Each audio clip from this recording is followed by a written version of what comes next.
Aujourd'hui, je vais te faire découvrir l'outil qui s'appelle Meta Business Suite. C'est donc de l'outil Facebook. Sur ça, tu vas pouvoir programmer ton contenu et je vais t'apprendre du coup à le faire.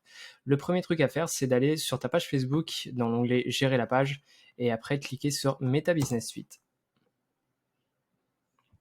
Lorsque tu as cliqué dessus, il y a deux onglets qui vont nous intéresser aujourd'hui, c'est l'onglet Accueil et l'onglet Agenda.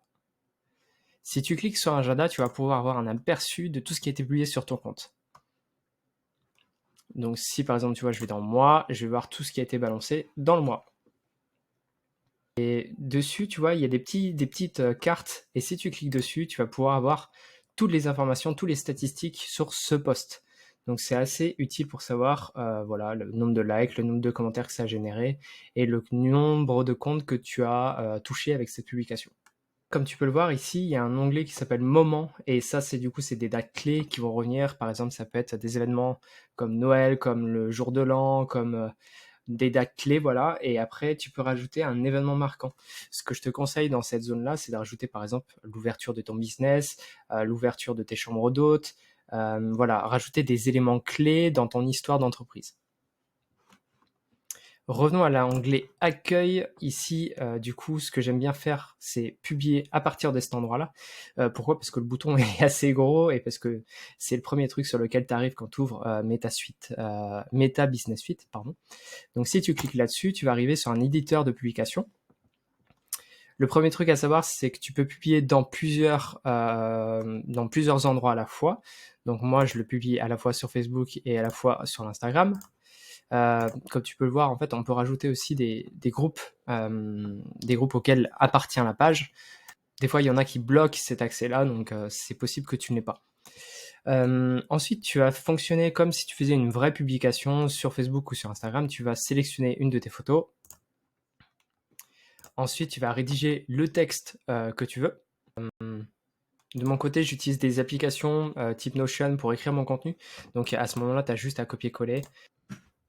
Tu copies-colles et tu n'oublies pas tes petits hashtags. Alors l'éditeur, là, il va t'en proposer, c'est assez simple du coup de les ajouter. Et tu peux aussi rajouter une petite géolocalisation ici. Donc par exemple, je vais mettre, Bretagne.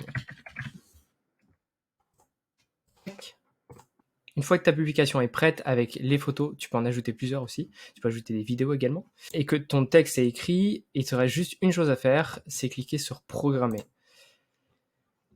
Donc là, tu as plusieurs options. La première possibilité, c'est choisir toi-même la date et l'heure à laquelle tu veux que ta publication soit postée.